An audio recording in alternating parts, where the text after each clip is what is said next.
Operation सिंदूर के बाद operation Mahadev. Srinagar में सेना का ऑपरेशन महादेव जारी। 3 आतंकियों को किया है ढेर। बताया जा रहा कि पहलगाम हमले के हो सकते हैं ये संदिग्ध। नमस्कार, आप देख रहे हैं न्यूज़ 18 का डिजिटल प्लेटफॉर्म और मैं हूं आपके साथ श्रुति श्रीवास्तव।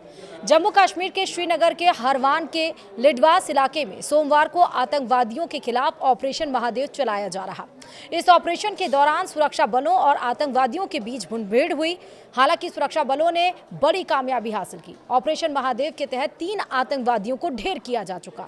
साथ ही ये भी बताया जा रहा है कि जो 3 संदिग्ध मारे गए हैं वो पहलगाम में हुए हमले में शामिल हो सकते हैं। भारतीय सेना की चिनार कोर के अनुसार लिडवास क्षेत्र में गोलीबारी शुरू हुई और इस बीच अधिकारियों ने बताया कि पुलिस, सेना और सीआरपीएफ की एक संयुक्त टीम ने मुलनार के वन क्षेत्र में घेराबंदी और सर्च ऑपरेशन शुरू किया। अधिकारियों ने बताया कि जैसे ही सुरक्षा बल संदिग्ध स्थान के पास पहुंचे, वहां छिपे आतंकवादियों ने गोलीबारी शुरू कर दी, जिसका सुरक्षा बलों ने मुंहतोड़ जवाब दिया और इसी के बाद सुरक्षा बलों और आतंकवादियों के बीच मुठभेड़ शुरू हो गई। अब इस मुठभेड़ में सुरक्षा बलों को बड़ी कामयाबी हासिल हुई है। 3 आतंकियों को मार गिराया गया है। सूत्रों के मुताबिक आतंकवादी सुलेमान शाह के ऑपरेशन में मारे जाने की खबर है।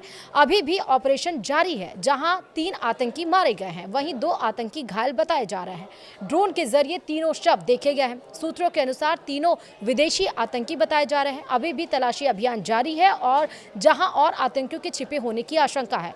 आतंकियों की पहचान की कवायद चल रही है। अधिकारियों ने बताया कि उन्होंने सुरक्षा बलों ने एक खुफिया सूचना के आधार पर हरवान के मुलनार इलाके में आतंकवाद विरोधी अभियान शुरू किया। अधिकारियों ने बताया कि जब सुरक्षाकर्मी सर्च ऑपरेशन चला रहे थे, तब दूर से 2 राउंड गोलियों की आवाज सुनाई दी। इसी के बाद ऑपरेशन शुरू किया गया। इस ऑपरेशन के तहत 3 आतंकवादियों को ढेर किया गया। वहीं सामने आया है कि ये तीनों आतंकी पहलगाम हमले के संदिग्ध हो सकते हैं। जम्मू कश्मीर के पहलगाम में 22 अप्रैल को आतंकी हमला हुआ था और इस हमले में 26 निहत्थे लोगों पर आतंकवादियों ने हमला किया था और इनकी जान ले ली थी। इस हमले के बाद भारत ने पाकिस्तान के खिलाफ ऑपरेशन सिंदूर लॉन्च किया और पाकिस्तान को आतंकवाद के खिलाफ सबक सिखाने के लिए भारत ने 7 मई की रात को ऑपरेशन सिंदूर शुरू किया और इस ऑपरेशन के तहत पाकिस्तान के 9 आतंकी ठिकानों को निशाना बनाया गया और तबाह कर दिया गया। इसी के बाद पाकिस्तान ने भी भारत पर हमला करने की नाकाम कोशिश की। दोनों देशों के बीच 10 मई को युद्ध विराम हुआ और इसी के बाद सोमवार यानी आज 28 जुलाई को ऑपरेशन महादेव के तहत जिन आतंकवादियों को ढेर किया गया है, वहीं सामने आ रहा है कि यह पहलगाम हमले के संदिग्ध हो सकते हैं।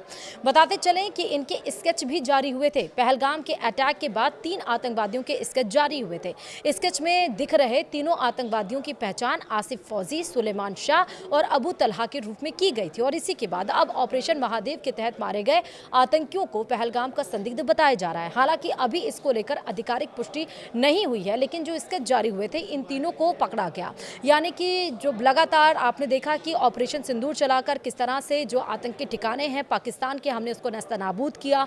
उसके बाद पाकिस्तान भले सीज फायर की उम्मीद जताया और सीज फायर भारत ने किया, लेकिन उसके बाद भी आप देखिए कि जो टेररिस्ट अटैक्स हैं पाकिस्तान की तरफ से, वो रुक नहीं रहे हैं। एक बार फिर से घाटियों में छिपे रहे आतंकियों ने जैसी सूचना लगी हमारे जवानों को, उसके बाद सूचना के आधार पर उन्होंने ऑपरेशन महादेव शुरू किया, जिसमें जारी किए गए पहलगाम के वक्त 3 आतंकियों के स्केच और उन्हीं आतंकियों को मार गिराया गया है। यानी कि अब मान सकते हैं आप कि ऑपरेशन महादेव को एक बड़ी सफलता